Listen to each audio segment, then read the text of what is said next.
All right, so my name's Chris Jenner. Most of you here know me. I could tell by all the hissing as I was walking up. Before I left, my wife is going, "What are they doing having a forum like this in a bar?" And I said, "Well, a lot of the planning for the War of American Independence was conducted in taverns, so don't complain. This is a good place for this." Brief background: my wife and I moved to Cary in July of 1992 on a sweltering July day when she was 8 months pregnant with my son. My education: I've got a Bachelor of Science from the University of Illinois, where my oldest daughter and my money now go, an MBA from Illinois Institute of Technology, and a Master of Science from DePaul University, where my son and my money now go. So I'd first like to go over my issues. I think kind of like everybody did. They might address some of the parents with a voice issue, at least I think they do. Actually, you know what? I was going from a old thing that I pulled off your website. This is probably 2 years old. So anyway, my first issue is that we retain academic rigor as we move to the Common Core standards. This is why I got involved in District 26 to begin with, as a concern about education, student achievement, and so on. When I joined the board in 2005, there was no curriculum committee, and the board didn't seem to be paying a lot of attention to curriculum as it relates to academic achievement.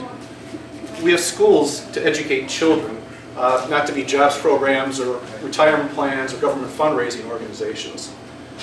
Randy Lawrence and I, Randy's here tonight, started the curriculum committee. I think it was 2005 or shortly thereafter. And one thing that I pushed for was adoption of learning standards, which were also known as learning expectations, which were also called power standards. And what they did is they went over each Illinois state learning standard and basically said, in District 26, this is what it means. What that enabled us to do is, if the standards were weak in any areas, we could make them as strong as we saw fit. And I have a concern that as we go to the Common Core standards, there's going to be further erosion of what little local control our school district has left. And I'll work to ensure that we retain as much local control as possible. The administration has assured me there will be methods to strengthen the Common Core standards, so I hope they're right. My second issue, we'll talk a little bit about fiscal transparency. It's great that our district has had a string of balanced budgets now, both planned and actual numbers. But as somebody's mentioned before, we're not completely out of the woods. We need to be prepared to manage some unknowns, including constantly declining state aid and a possible shift of pension costs. But regarding fiscal transparency, in some respects, I believe District 26 is more transparent than most other districts. I've had friends go into, in fact, I think Scott the other day was saying he's going to research some other districts, and what he can find easily on our website, he couldn't find on other districts' websites. Find another district that has the last 4 years of treasurer's reports online. I've authored our policy on voluntary transparency, and it requires District 26 to put more information on our website than state law requires. So in terms of putting information on the website, you'll find a lot more on District 26's website than many others. In other respects, we do have some problems that I'm working to address.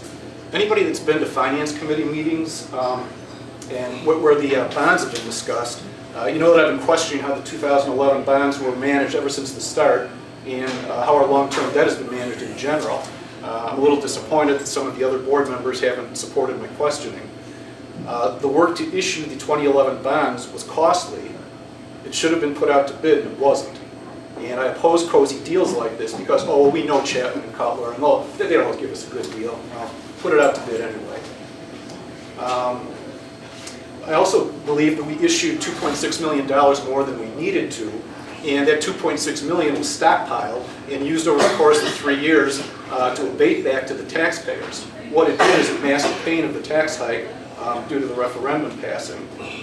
I recently requested some more detailed information about all of our bond series, and I got the information last night, so I haven't had time to go through it. It was a 52 meg PDF file, 377 pages, and I was not happy with the struggle I had to go through to get the information. So in some respects, I would agree that we do have some financial transparency issues. I'm going to be reviewing this data over the next week or so, and definitely if I find anything, I'm going to bring it up at a future meeting. So I agree that in some aspects, District 26 finances over the past few years have correctly raised some questions, including the changing of accounting practices, cash versus accrual, how we account for property tax revenue, We recently changed to this 88%, 12% split, and I'm not aware of any other district that does it like that. So, sure, I have some questions about that. The administration stopped issuing monthly cash flow projections, and I understand the decision. They were initially started, we didn't do those when I joined the board. They were initially started in preparation for the 2011 bond issuance, and they were stopped sometime after that. So we've currently been discussing whether or not we should still, it would be of value to do at least quarterly cash flow projections. That's, you know, it's not doing them is not a done deal yet. The matter's still open for discussion. There's an issue about the change in policy of having the budget presented in the Illinois Association of School Business Officials meritorious budget format. The policy to use the meritorious budget format was implemented shortly after I joined the board. Four of us had joined the board. We saw Woodstock District 200's budget in the meritorious format, and we were impressed with it, so we wrote it into policy. As time went on, I came to understand what the Illinois Association of School Business Officials, Illinois Association of School Boards, Illinois Association of School Administrators, I could go on and on with associations, but I came to learn what these organizations really mean, and I saw less and less value in this meritorious budget format. It requires a lot of extraneous work that's of questionable value. Another problem that I have with it is to receive an award, you have to pay for it. There's a lot of government, local government awards like this where if you want to get the award, you have to pay, and it doesn't make any sense to me. I mean, if I don't pay, do I get the award?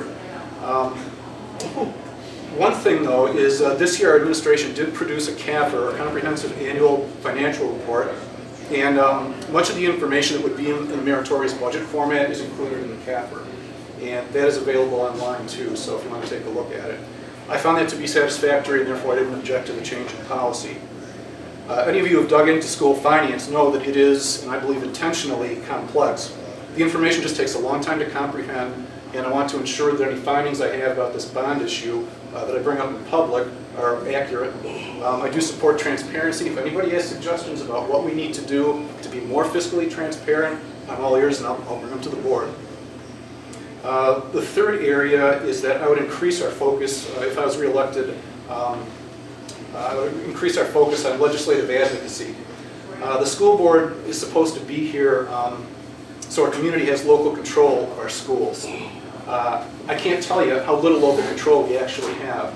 Most of what District 26 does, we're required to do through the Illinois School Code, a lesser extent, but an increasing extent, our federal government regulations. District 26 is probably 75 to 80% locally funded, probably 5% locally controlled. So I want to see us work with other districts to encourage our legislators to remove mandates that force us to spend money unnecessarily, or spend money on things that benefit adult constituencies at the expense of children's education. So regarding the PWAV area of concern, I think I addressed the financial issues.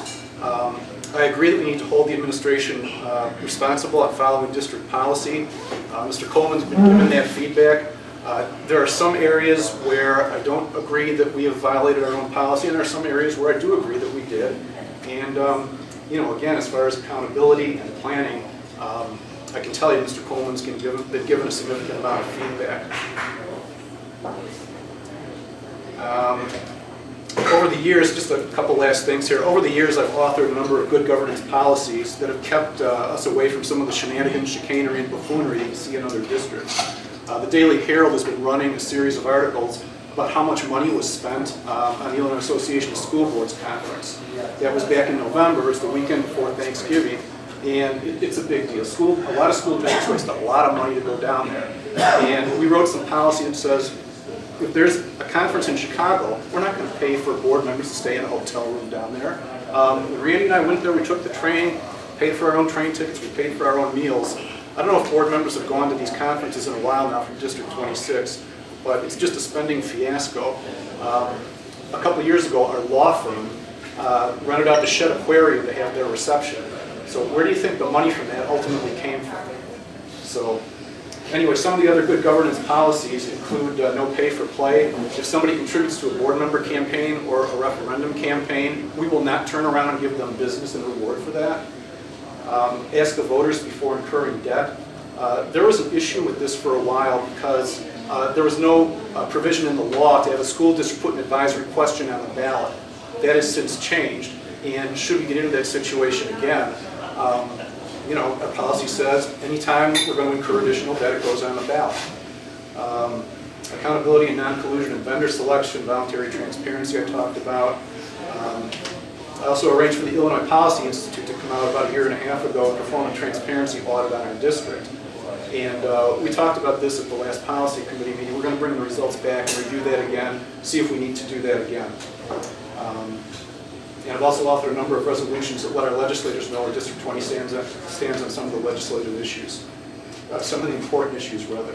So finally, if re-elected, I will continue to push for academic rigor, full transparency, proper handling of our long-term debt, in other words, our outstanding bonds, and I'll continue to press for taking back local control, honesty and openness in governance.